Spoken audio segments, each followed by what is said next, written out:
Welcome to the Steelers Realm Podcast.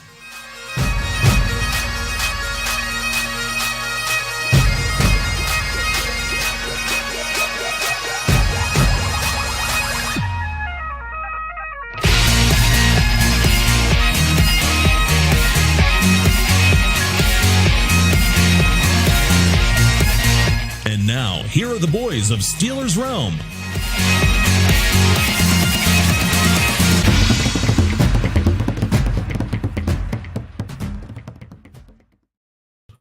Good evening, Steelers Nation, and welcome to another episode of Steelers Realm. That's right, you all.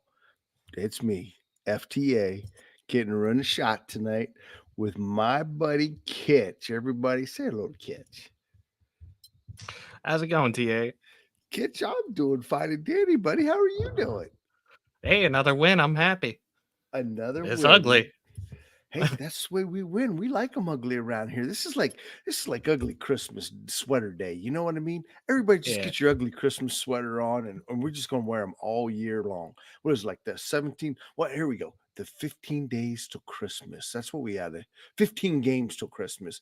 Break out your ugly sweater every weekend. Let's see what it's like. Do you think there's many people out there that's got 15 ugly Christmas sweaters? Probably not, but I mean, nothing would surprise me at this point. Yeah, you're right about that. You're right about that. Well, hey, before we get into it, we got a lot to talk about. This is going to be the speed round dating tonight. So Kitch and I are gonna kind of give you our instant reactions over the final score of man, and it was a barn burner, 13-6. That's right. We're going to talk about how we even got that far. Then we're going to talk about, is this really a great defense? Are we really satisfied with the offense? Is the referees really out to get us? Because I'm telling you what, some of these penalties, guys, I really got to ask why. And then most importantly, who is our prime time player of the game? So without further ado, Kitch, instant reaction right off the cusp, man. What was it that was going through your head at the final gut? I mean, I definitely would like to see him finish better. I mean, I was pretty happy seeing us keep a 10 or 13 point lead for such a long time, but as per usual, we took our foot off the gas, which this offense doesn't really move that fast to begin with, so that's just a bad idea. Well, I tell you what, I agree with you right there. I'm thinking going into halftime, I'm like, okay, we've controlled both sides of the ball. Man, we just put up points right there before the end of the half, and we get the ball back. We have an opportunity to double dip. We haven't double dipped in a long time. And what do? We come back out like we got done eating bombs, watching a couple episodes of Little House on the Prairie, sang a few kumbayas, just kind of got snuggled up to that fire in the middle of September and went to sleep. I was like, what are we doing? We would have went to sleep any earlier. We would have been burned alive. You're absolutely right. I'm like, come on, man. Why can we not just go ahead and just put the pedal to the metal and keep going? I don't care if the score is 72-0. Let's not stop. Let's just not stop. And then because we did stop, Kitch, what did we end up doing? We let them march right back into the ball game. And we kept going 3 and out at that point, so our defense was getting worn down, and it almost looked like our rookie quarterback was going to come back on us. Yeah. We were giving him some prime time opportunities to make a name for himself. That is for sure. I mean, because let's face it, if it wouldn't have been for the 2 interceptions, that game, one of them, Kitch, was in the end zone. Yeah. That could have easily been 7. Yeah, I mean, big time interceptions kind of been our saving grace these last 2 weeks. So I guess that goes to ask now, is this defense really a great defense, or have we just played some mediocre teams? And let's not just jump to conclusions or any kind of judgments at this present time and moment. Well, I mean, I honestly feel like our defense is better than we get credit for, to be completely honest. And that's because, honestly, I thought they were still pretty good last year outside of that middle linebacker position. The big issue is time of possession. When your defense is on the field 40 out of 60 minutes every game, every defense would look bad. The 85 Bears would look bad. Well, and you're right. I'll give you that. You got to make sure that we're giving our defense plenty of time. And in this case, what was the time of possession, Kitch? Do you know? Oh, off the top of my head, no. No. Are you telling me you didn't go ahead and study for this? Well, I'm here to tell you I did study for this test, and Well, it's not at as least one of us did. it's not as great as what you thought it would be. We did win the time 32 minutes to 27. When you look back at Yeah. that game, would you have guessed that? I'd have thought we had at least for 36 minutes. Yeah, I would have figured at least 36, just because, like, in the first half, it did seem like we dominated time of possession. I think it was just whenever we were 3 and out, 3 and out, 3 and out in the second half. I think that's why they caught up to us in time possession. Yeah, we were giving it up. We were giving them up just about as quickly as we were penalties. But we're going to talk about that here in a little bit. What I really thought was interesting was the total yards when it was all said and done. We had a paltry 251 yards to their 295.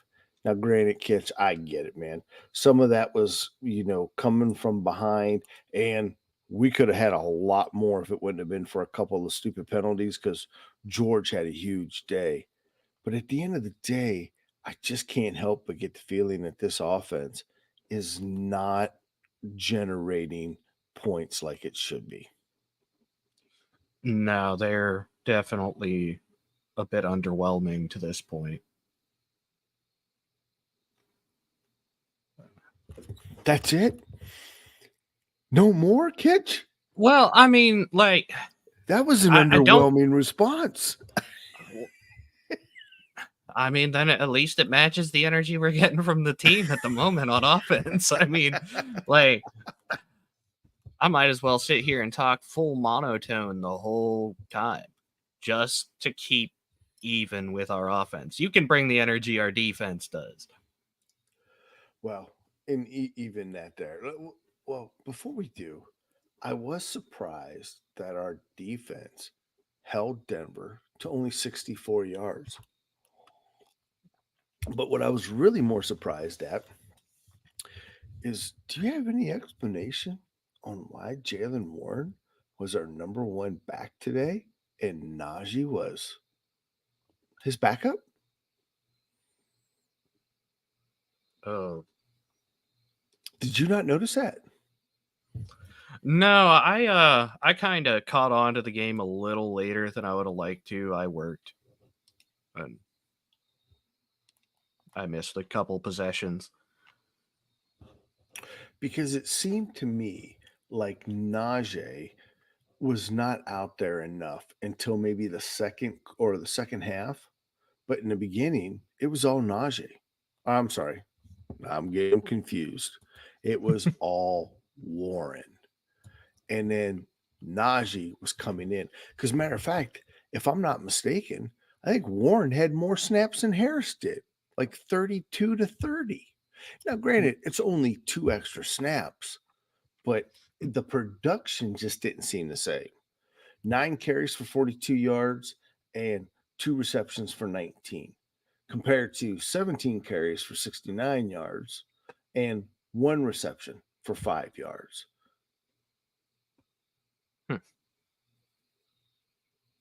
Who wasn't on the field, which I was kind of glad to see, was Cordell Patterson, because I'd pretty much got my fill of him last week. Yeah, I agree with that. I was definitely happier to see more Jalen Warren, but I still feel like one of the two big things that seem to be holding us back are a combination of our O line and play calling.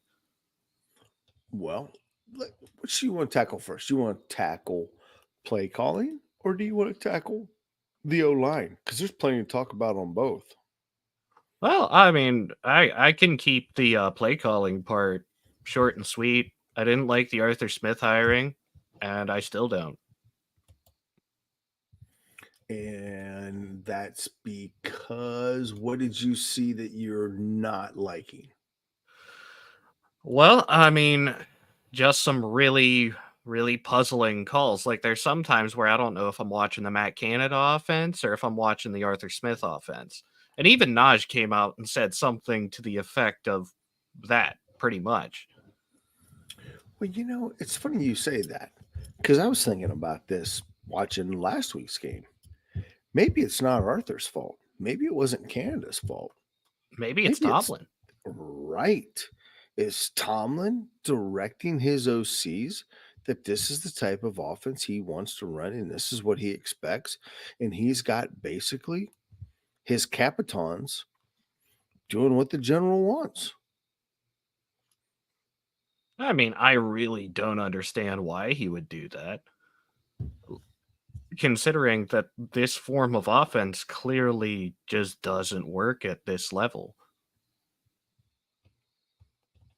Well, the one thing that I'll definitely say is that with Arthur, we I'm not quite sure if we're as balanced as what we were underneath Canada.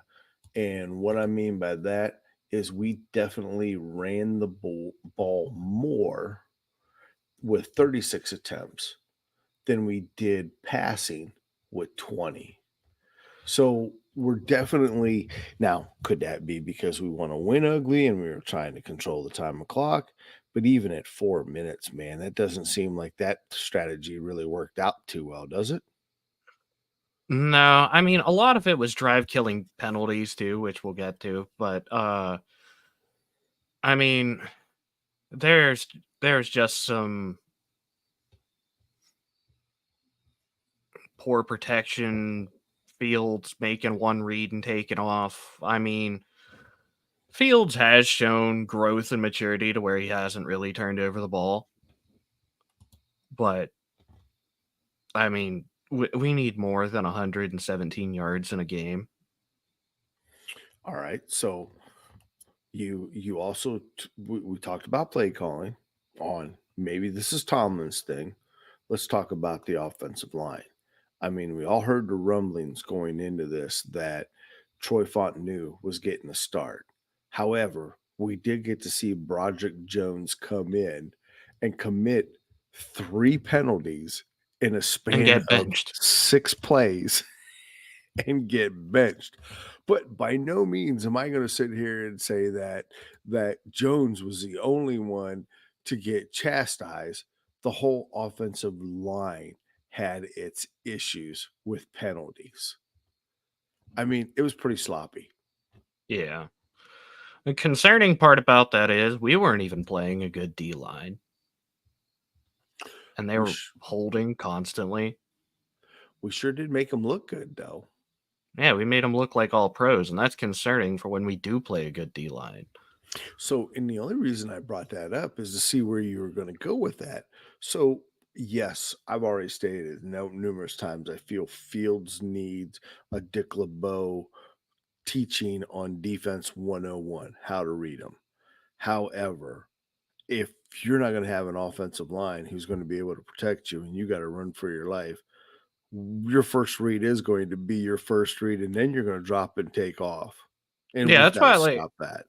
I'm trying not to be too hard on the kid because Fields does have potential. He has shown growth, but we are in a really bad spot on the O line right now. So he kind of has to do that one read thing.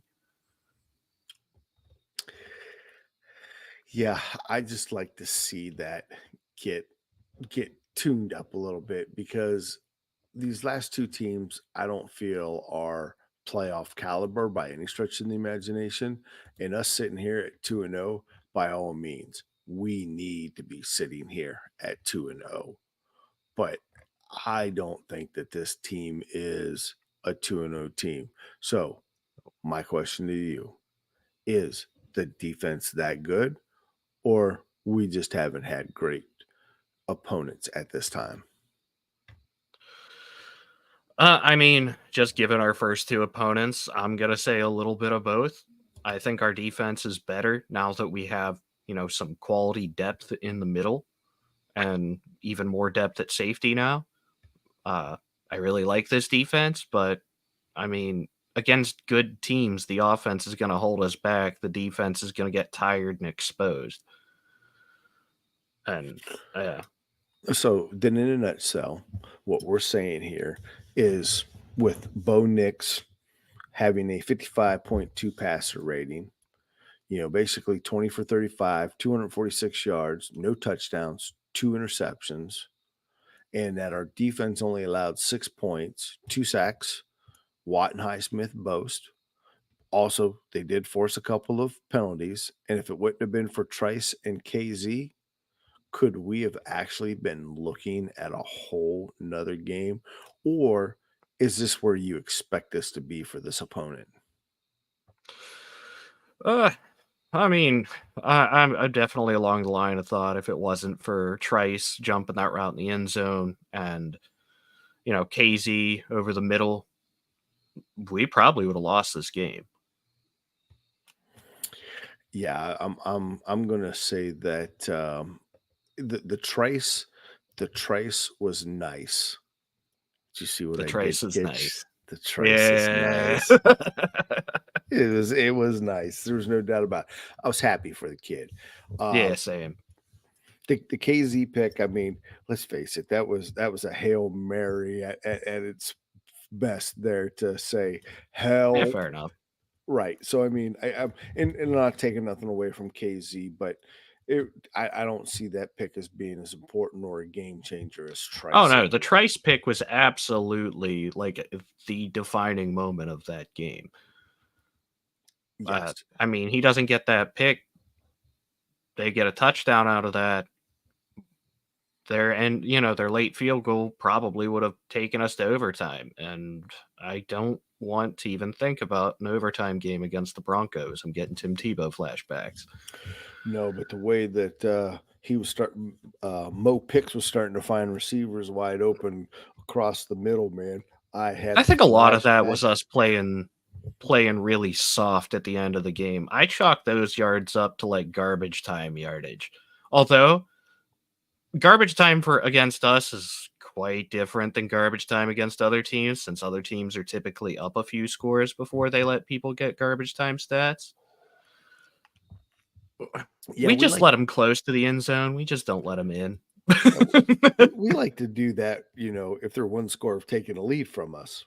Hey, let's go into garbage time mode. No. Hey, I never said that Tomlin logic is reasonable logic, but it's his logic, and it's how we've done things since he came to Pittsburgh to be our head coach. I saw this a lot with the even great defenses we had in 08 and 2010. Whenever we would get a lead on somebody late in games, they'd find a way to start driving on us, and then we'll pull some bullshit out of nowhere, and one of our super high-end talent, future Hall of Fame type players make one of those big plays and save us. This time, it just happened to be a 7th-round corner who didn't play last year. That, I mean, I've personally been pretty high on. So it was nice to see him do it. No, I agree. And so going back to Fields now. All right. All Are right. you satisfied with the 97.3 passer rating? 13 for 20, only 117 yards passing. The passer rating, yeah, but the whole yards per attempt issue here, I mean, 23 passes, only getting 117 yards out of it, with a fairly high completion percentage, mind you. So it's basically just replacing the run game with these little dink and dunks we've been seeing from the Canada offense for years. I figured the Arthur Smith offense would be a little more in line with what he did down in Tennessee with Derrick Henry in the backfield, just doing that with Najee and Warren, hammering them up the middle and taking shots down the field off play action. Not seeing a lot of that. And whatever we do, it's just a prayer ball to Pickens, which if you're going to throw a prayer ball to anybody on the team, like Pickens is the guy to do it to. At least that's better than the Canada offense. They used to do that to Deontay Johnson all the time, and he'd look lost out there. Well, here's the thing, though. Even though it looked like a prayer, he was pretty on target. Yeah. I mean, Fair. I got to hand it to the kid. The one in the Falcons game looked like a prayer. The one that got called back in the Broncos game, that was a dart. Oh, she was a beauty, wasn't she? It was a beauty. 51 yards. I kind of had to stop and rewind that and say, how the hell did he catch that ball? What? Kind of looked like a Madden play out there. Yeah, I mean, Pickens is out there putting up video game numbers at this point. Imagine if we had a guy that could consistently get it to him. So here's my question on the offense. Did we just do this to kind of, is this Tomlin's way of slowly bringing Fields along, not putting too much pressure on him as maybe that he had in Chicago, that we're going to take baby steps with him? Because I even go back to Ben's first year when he was a rookie and he went 15-0. We didn't take the training wheels off of him until towards the end of the season. You know what I mean? But you could tell Ben was special from the beginning. Well, depending on who you talk to, Freight Train, for example, he thinks that Fields is special. I mean, I hope he's right, but I just don't see it. I mean, I want the kid to succeed. I would like for him to develop into a franchise QB. I mean, we've been completely lost at the position since Ben retired, since Ben blew out his elbow in 2019, and we went into the circus with Mason and Duck. There's even at times I kind of miss Duck. I think Duck would have made a great third-string quarterback for his. I think he could have hung around just like Mason did for a while. Yeah. Well, all right. So let's get into the penalties here real quick. Did it seem to you like there came a point in the game that, I don't know, let's call it the Godfather picked up the phone, played with his ring and said, "Hey, I need the game a little closer." And then all the penalties started flying. I mean, the hands to the face. I mean, really? What was that all about? I'm not quite sure. I seen that one on JPJ. Now the other one, by sure means it was. Yeah, the other one was. I didn't see the JPJ one. That was kind of a bogus call. And even on that 51-yard catch, I mean, really, was that really necessary? But it just seemed to me like we were producing penalties. We couldn't get out of our way. Yeah. I mean, especially on the O-line, because I thought maybe they were just trying to keep it close like the refs were, for ratings and whatnot. Would not surprise me. But then you see the actual replays of some of these holds, and like Broderick Jones, I don't know what happened to him between the end of last season, beginning of this season, but that man might need to take a seat for a little while.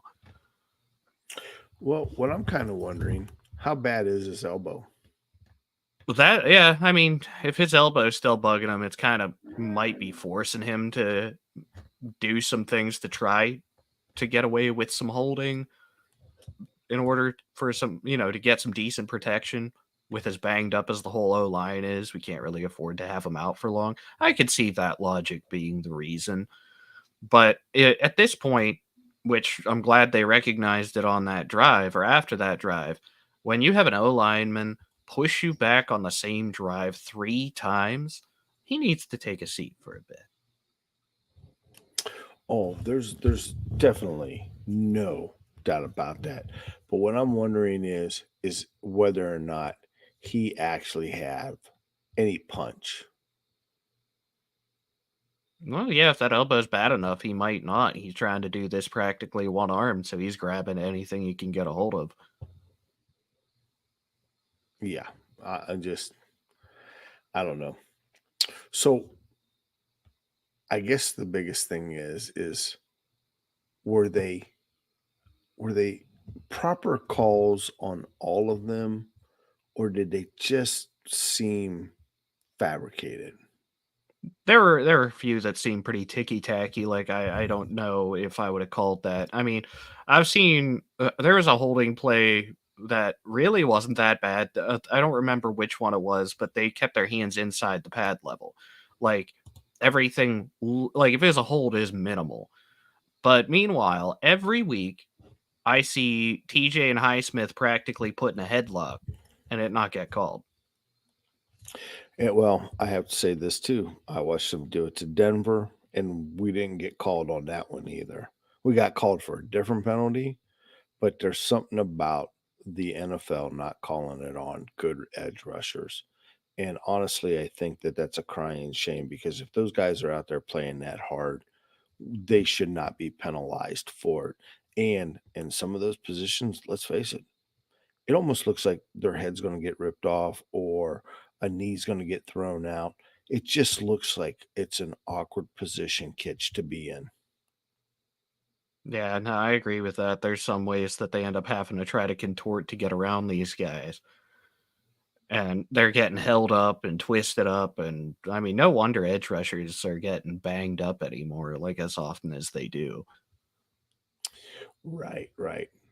Well, I'll tell you what, Kitch, been saving this one here because we're just about up against it. But I got to hand it to the hijacker.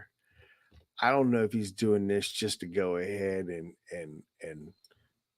rub it in my face because he knows how much I can't stand PFF, or if this is just something he came on. But did you see we've got top 5 offensive PFF grades for a minimum of 10 snaps? And the one that strikes me the best is Darnell Washington at At a 92. 88.3. Right. Now, does that mean just because he caught a touchdown, now all of a sudden he's the man? Honestly, I hate to be that guy and I appreciate the work that Nolan put in. But I stopped taking stock in PFF whenever Chris Collinsworth bought it. Look, So I have no stock in it. yeah, like it's a pretty good thing to see, but I don't really trust PFF the way I used to before Collinsworth bought it. It almost seems like a popularity contest. I have no idea how they get these grades, like what metrics they're counting. Well, I mean, I do agree that Washington did have a nice game, not even including his touchdown. He was having a good day. Pickens probably should be rated higher and probably would have had that deep pass not been, called back. and he come in at 79.6. Yeah. Like, I don't really know how they formulate these grades. Although it does make me happy to see Corey Trice sitting at a 90. Well, okay, Corey Trice is sitting at a 90, but TJ Watt sitting at a 77.1. Hey, like I said, I don't understand their logic.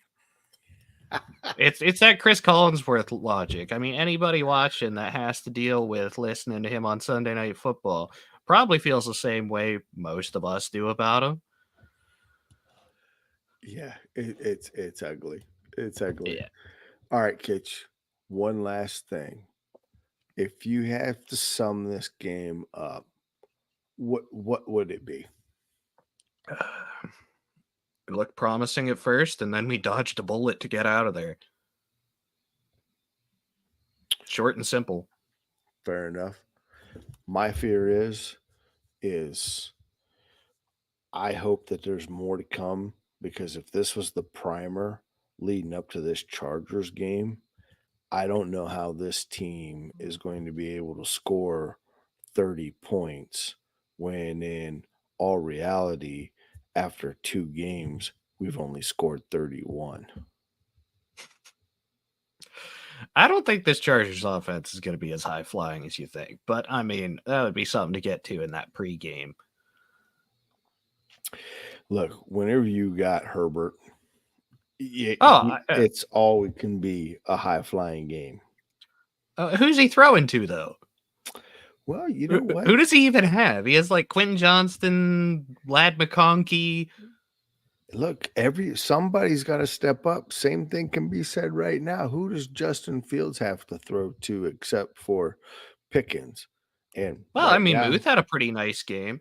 Muth did have a great game, and Washington's even picking up. That's my point. Van Jefferson even did stuff. He didn't do much, but he at least did something. Absolutely.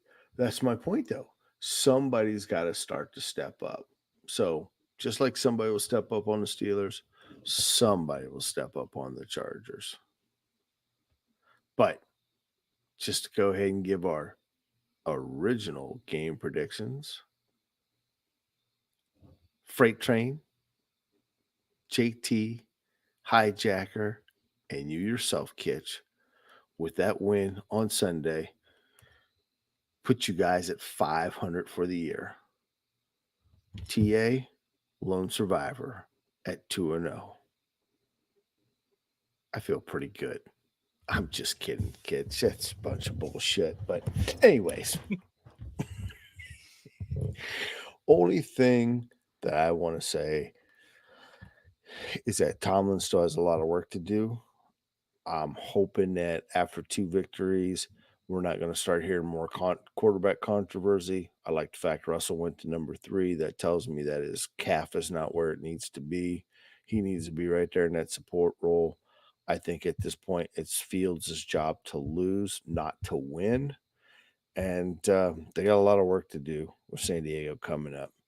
Kitch, final words? Well, I mean, we did leave out one little tidbit I'd like to throw out here. Who is your player of the game? Oh, we did forget that. I'm sorry, folks, because you probably didn't want to hear that my player of the game was a brand new addition, Corliss Waitman. He was booming him. He looked good. I mean, him the first go around, man.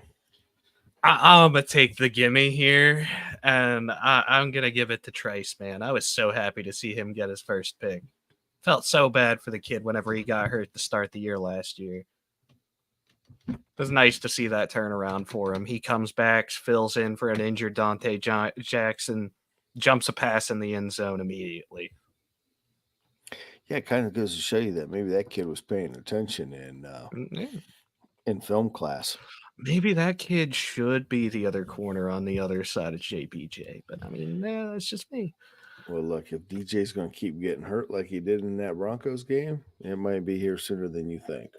Well, I mean, dropping picks too, man. That Falcons pick, that first one, he could have had 2 in that game, man. Yeah. I will say one thing that I am a little disappointed at, and Bazooka Joe, if you're listening, you need to tighten up that punt return. You got to give Calvin Austin more than a half a second to try to do something with that ball. Actually, whenever you bring that up, I would like to bring up the other side of the punt team, the actual punt team. We got to protect our punters better. There were a couple times I thought Corliss Waitman was going to get taken out too. Yeah, it's a little sloppy on both sides of the balls right now, but the season is young. All right. Well, folks, it's been our 30 minutes. That was what we wanted to do. They said it couldn't be done with me, and they're right. Still 34 minutes. But with that being said, Kitch, it's been a pleasure. Steelers Nation, have a wonderful evening, and we'll see you Thursday night. Yeah, and since JT ain't here to say it, careful in the hot tub, folks.